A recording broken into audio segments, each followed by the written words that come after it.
O vento sussurra entre as árvores de uma floresta há 40 mil anos. Um jovem caçador observa pegadas na lama, franzindo a testa. Ele não sabe identificar a espécie. Não conhece o padrão de movimento. Sua sobrevivência, e a de toda a sua família, pode depender dessa informação. Então ele faz algo revolucionário. Volta à tribo e pergunta. Em segundos, 5 mentes diferentes processam a dúvida. O ancião reconhece o formato. A mulher especialista em rastreamento identifica a profundidade. O jovem caçador experiente lembra de ter visto algo similar 3 luas atrás. Juntos eles computam a resposta. Javali ferido, movendo-se devagar, vulnerável. Bem-vindos ao primeiro sistema de inteligência artificial da humanidade. Não havia chips, algoritmos ou telas azuis.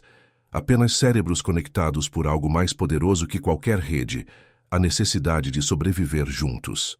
Há cerca de 200 mil anos, quando o Homo sapiens dava seus primeiros passos na África, algo extraordinário estava acontecendo dentro de nossos crânios. Não apenas o cérebro individual estava crescendo, passando de 400 ml nos primeiros hominídeos para impressionantes 1400 ml, mas uma revolução ainda maior estava se desdobrando. A descoberta de que pensar junto era mais poderoso que pensar sozinho. Imagine a cena. Uma planície africana sob o sol escaldante. Um grupo de 20 a 30 indivíduos se reúne em círculo. Não há escrita, não há livros, não há Google. Todo o conhecimento da humanidade está ali, pulsando no tecido neural dessas mentes interconectadas. Uma pergunta ecoa no ar. Como atravessar o rio sem que os crocodilos nos devorem? O que acontecia nos próximos minutos era pura magia computacional orgânica. Cada pessoa contribuía com uma informação específica. O comportamento dos répteis, o padrão das águas, a resistência das plantas para construir jangadas, a experiência de travessias anteriores. Era como se 30 processadores diferentes rodassem simultaneamente, cada um especializado em um algoritmo específico, até que a resposta emergisse do coletivo. Por volta de 80 mil anos atrás, durante a expansão para fora da África, as tribos paleolíticas desenvolveram algo que os cientistas chamam de especialização cognitiva, o equivalente ancestral aos nossos aplicativos modernos. Acompanhe o dia de uma tribo nômade no que hoje é o Oriente Médio. Kalu, de 45 anos, é o Google Maps do grupo. Sua memória espacial é tão desenvolvida que ele consegue navegar por milhares de quilômetros usando apenas marcos naturais, padrões de estrelas e mudanças sutis na vegetação. Seu cérebro literalmente se especializou nisso. Neuroimagens modernas mostram que caçadores-coletores contemporâneos possuem hipocampos, região da memória espacial, até 20% maiores que populações urbanas. Já Nira, de 38 anos, é a Wikipédia viva da medicina natural. Ela conhece mais de 300 plantas medicinais, suas interações, dosagens e efeitos colaterais.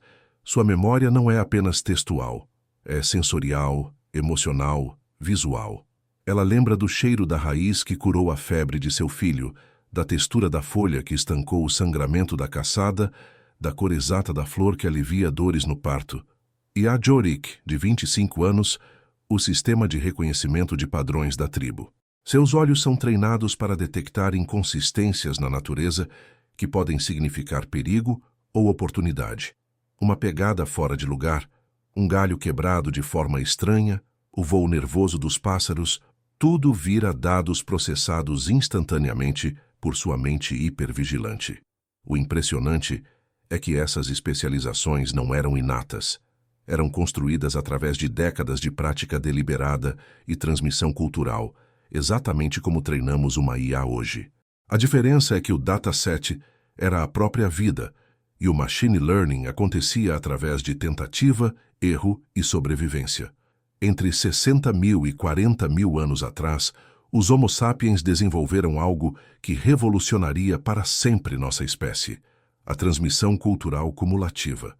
Era como se cada geração fizesse um upload de seu conhecimento para a próxima, criando um sistema de armazenamento de dados que crescia exponencialmente. Visualize uma caverna nas montanhas da França, há 35 mil anos. As paredes rochosas estão cobertas por pinturas que parecem simples desenhos de animais. Mas para os olhos treinados da tribo, cada linha, cada cor, cada símbolo conta uma história complexa. Onde encontrar renas no inverno, como identificar as fêmeas grávidas, mais fáceis de caçar, qual época do ano elas migram e por qual rota. Essas pinturas não são arte, são o primeiro sistema operacional visual da humanidade. É informação codificada, transmitida de uma geração para outra, permitindo que conhecimento crucial sobreviva mesmo quando indivíduos morrem. O neurocientista Michael Tomasello, da Universidade de Duke, descobriu que essa capacidade de aprendizado social cumulativo é exclusivamente humana.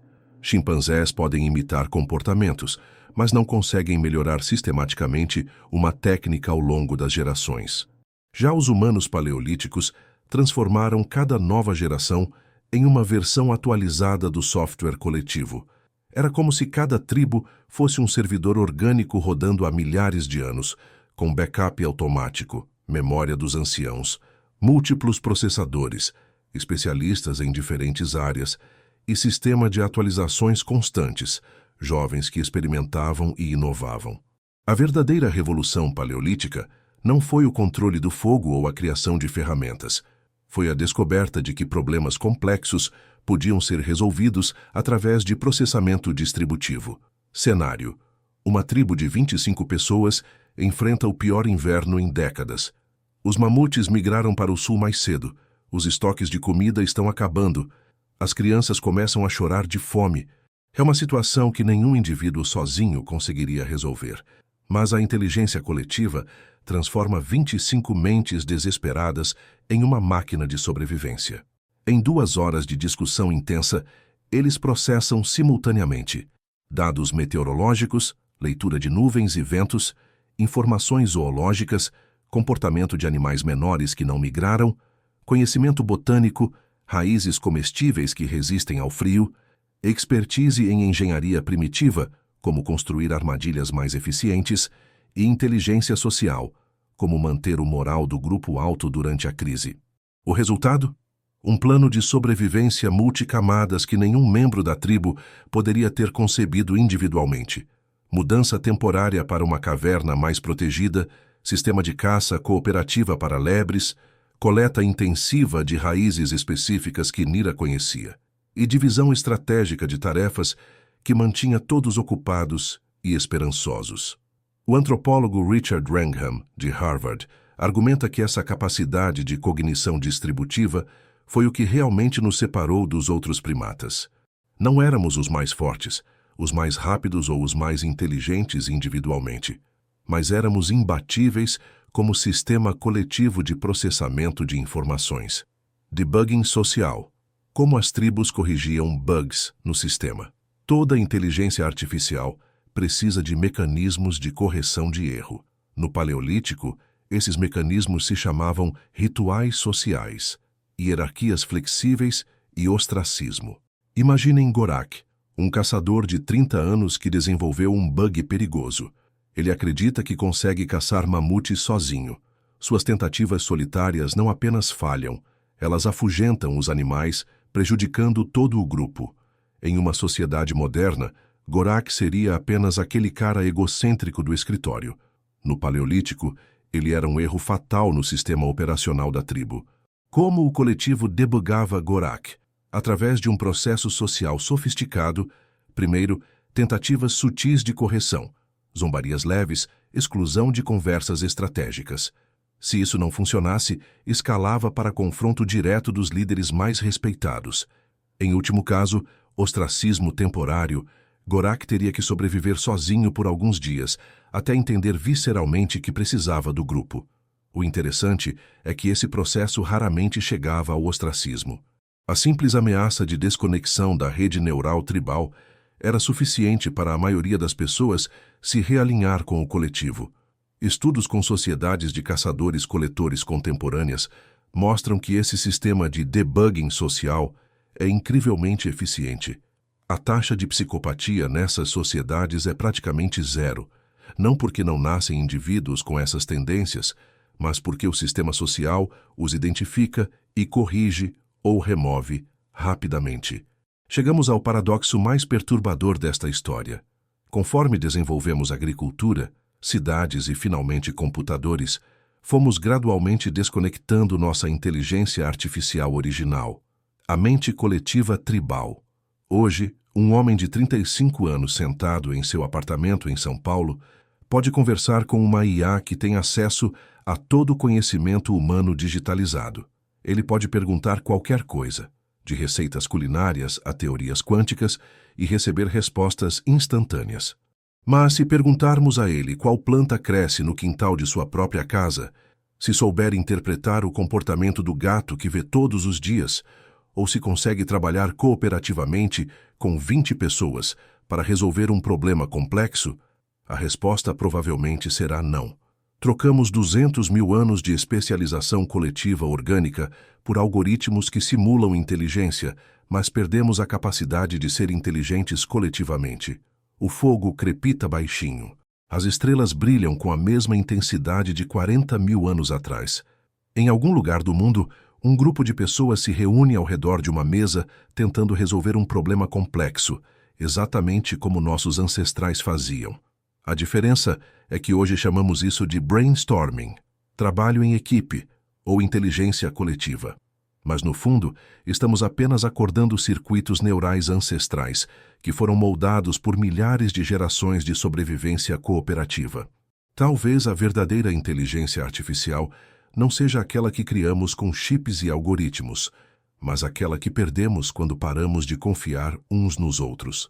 Nossos ancestrais paleolíticos sabiam algo que esquecemos, que a mente mais poderosa do universo não é a individual, mas aquela que emerge quando cérebros humanos se conectam através da linguagem, da confiança e do objetivo comum. Cada vez que você para perguntar a opinião de alguém, cada vez que ouve atentamente uma perspectiva diferente, cada vez que contribui com seu conhecimento único para resolver um problema coletivo, você está ativando a mais antiga e poderosa inteligência artificial já criada. Uma que não precisa de eletricidade, não teme vírus de computador e jamais será obsoleta. Porque enquanto formos humanos, carrearemos em nossos cérebros o legado daqueles 30 indivíduos sentados ao redor do fogo, descobrindo que pensar junto era a única maneira de sobreviver e prosperar neste mundo misterioso e desafiador. Se esta viagem ao passado te fez repensar o que realmente significa inteligência, curte o vídeo e se inscreve no canal.